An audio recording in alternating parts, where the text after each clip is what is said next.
Well, hello and welcome back to another video.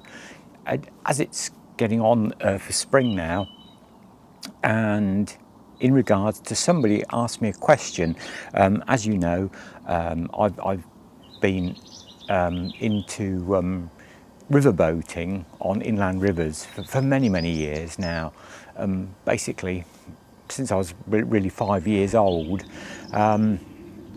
And this arose that I've done some little videos on my thoughts on particularly cheaper GRP boats and river boats here in the UK. And somebody asked me a question in relation to one of my videos, and they wanted to buy a boat, and they were saying, you know, is there any kind of safety equipment that we should think about putting on a riverboat when we buy one or when we've got one? And it's a very valid point. You know, okay, going on an inland river is not like going out to sea. You know, you can, even if the worst happens and you break down, you can usually drift into the side of the bank, and you know, so there's not that inherent danger. Some rivers have tidal flows, so you have to watch that. But all rivers are deep, cold water and do bring their own dangers. I mean, thankfully boating is very safe, and I'm not going to put anybody off by, you know, giving some massive health and safety talk here. That's not what I intend to do, but it was a very valid point. And yes, in my view, an awful lot of boaters don't carry any, you know, safety gear, or what I term as safety gear on boats. The first thing I thought I'd talk about in this little video was life jackets. As you probably know, I'm lucky enough to live in sight of a small river which is navigable to boats, and we get quite a few boats coming in off the canal because we've got access to the Grand Union Canal, and the number of narrowboats with older people on I see on the river, and even today nobody hardly still wears a life jacket on this river, and I think that's, you know, rather strange. And I must be honest, sadly my own circumstances, you know, I haven't done a lot of boating this 2 years with the COVID business going on, and I've been having to look after an elderly relative, so that has put paid to my own boating ambitions just at the moment in time. But nonetheless, I can't emphasize enough, just a mile from where I'm sitting, in the last 3 years there have been 2 very tragic deaths, accidental deaths I have to say, by people drowning in the river off boats. Now, could they have been avoided through the person wearing some sort of life jacket buoyancy aid? Well, probably they could, but I'm not here there again to say that. But it does amaze me that that people still don't seem, you know, there still seems this stigma that, oh, it'll never happen to me, I shan't fall off, or I shan't hit my head on the side of the lock. And you know, we still live in this very you know, strange world, whereas today with the gear you can buy, and you know, very often these people have spent vast sums of money on a new, particularly if you're buying a new narrowboat, you know, they could have spent upwards of £100,000 on that. Sure, they might have life jackets in a locker, but they're no good in a locker. You know, if you have them, and particularly on a river, I'm not so much saying about the canal, that's a different ball game altogether, but on any sort of deep water river, I certainly think it's an essential part of items that you must carry, and not only carry, they should be worn at all times you are on the deck, moving about, doing locks and that kind of manoeuvres. Today you could probably buy a set of 4 automatically inflatable life jackets for under £300. So there's one for, you know, any adult that you have come onto your boat. And if you take that into account, the cost of a new boat, even a second-hand boat, it's a minuscule amount. And as I say, it possibly could end up, you know, saving your life. The one thing that often people forget about rivers is that even in the summer, river temperatures don't vary an awful lot. So even in the summer, rivers can be woefully cold. You often hear about teenagers that, you know, have had a few drinks and jump into a river and then get into difficulties, mainly because they have underestimated how cold that water is. And there's an awful lot of, the body takes an awful lot of shock in that first few minutes. When you fall into very, very cold water like that, the shock can take over your body, and you can see how quickly people can get into difficulties. So yes, I think on a riverboat, modern day life jackets should be carried and should be worn, and I do. And it's up to everybody else what they do. I'm not here to preach to you. You know, that's far from it. I wouldn't like to do that. That's not my job. But I mean, when you see, this is the kind of thing that I was inferring to. This model is a Crew Saver, and it's a Crew Fit 165 Sport. This is an automatic inflatable life jacket. You don it like an ordinary jacket, and if you fall in and you're unconscious, this will still automatically inflate as soon as you hit the water within a very few seconds, and float you on your back with your face out of the water. It's a full, what they call a full 150 Newton life jacket, and you can see how slim that is. You know, wearing that is you know, no big deal. You know, it. In fact, I think they make you look more of a professional boater wearing a life jacket these days, and it's only sensible, I think.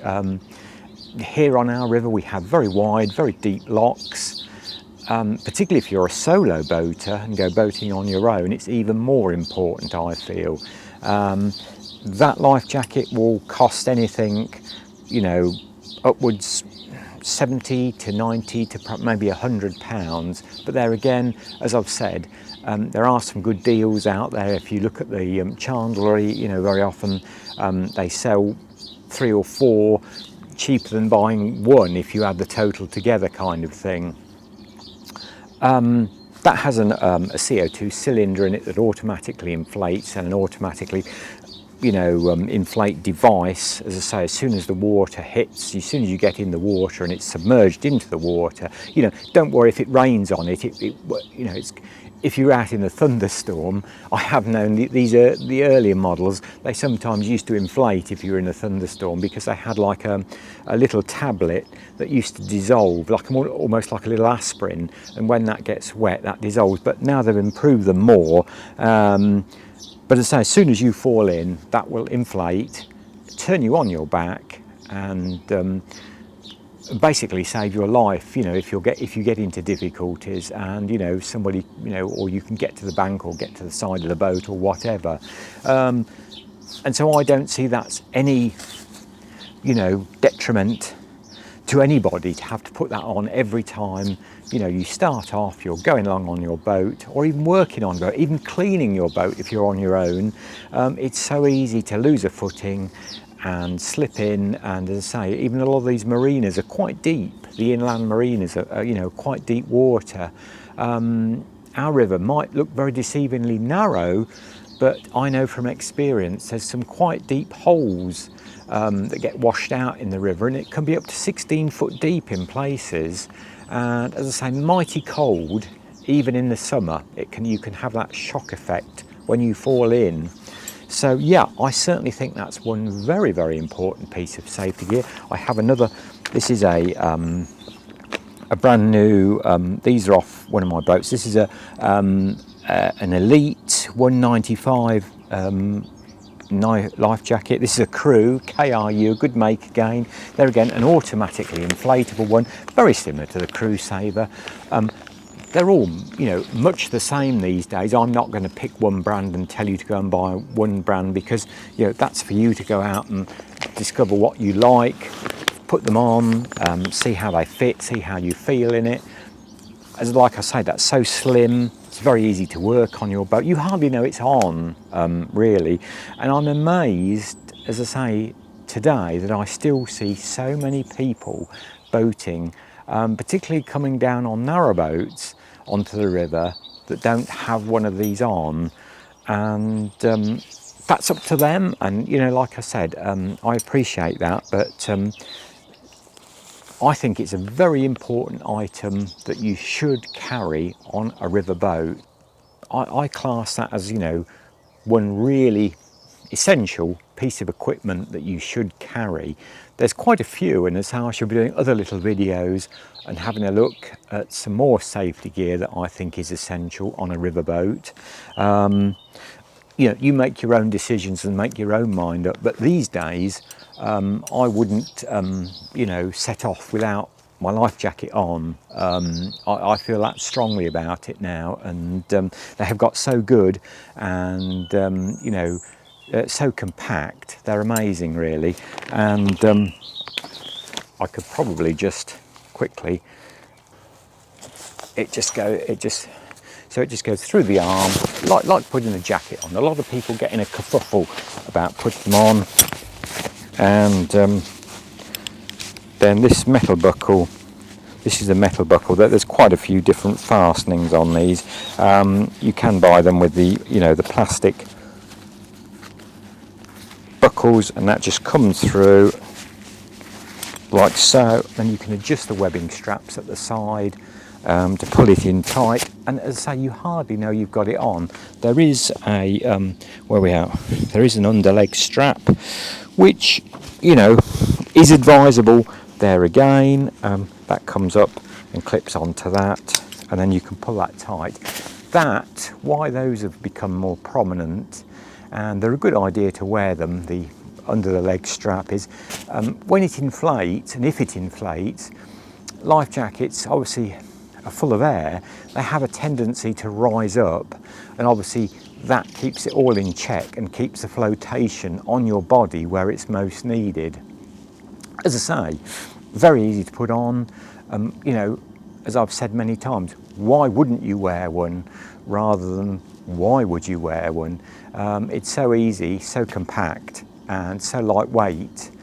Once you get into the habit, it's no different, I think, to putting a seatbelt on in a car, a motorcycle helmet on, a bike helmet, and you can go on and on.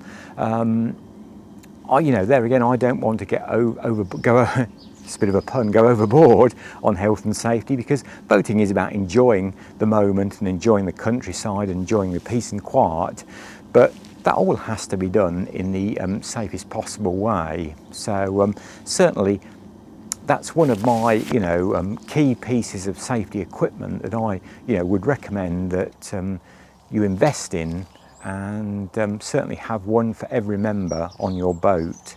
Or you can even get children's sizes of these automatic inflation life jackets now. Well, it's about, you know, feels about 12 degrees colder out today, but I wanted to put a little bit into this video that I'd really you know, thought about after I'd done the main bulk of the video yesterday, when it was very sunny and warm, and I was calling it spring, and it feels more like winter today, so hence the continuity. I've now got a jumper on, but I thought it might be of interest to some of you to see one of these life jackets inflate. I've explained that it is an automatic life jacket, and but you can fire it manually. If you see that, can we zoom in a bit? If we, you see that red toggle there, that is the manual. If you inflate to pull, or pull to inflate, I should say. And I'm sorry it's going to make a bit of a noise in my microphone. I'll try and cut that out, and just to show you what it looks like and inflated. So here we go.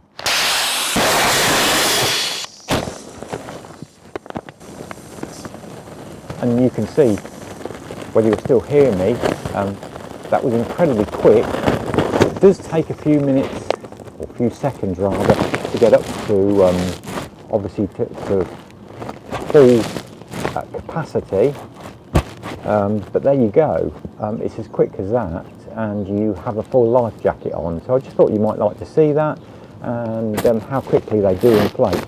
Anyway, I hope you found that interesting. It's just me rambling on again about boats and boating, and anyway, as always, I've rambled on far too long, so thank you for watching. Please do come back, please like, comment, you know, what do you think about life jackets? Do you carry them on your boat? On your rivers, if you're on a different river, do people wear them on your rivers more than, say, on this river here? Anyway, as always, thanks for watching. Please like, comment, and I'd love to get your comments, and please do think about subscribing. It does help us smaller channels, and I thank you to everyone that has subscribed. And so until next time, thanks for watching, and bye for now.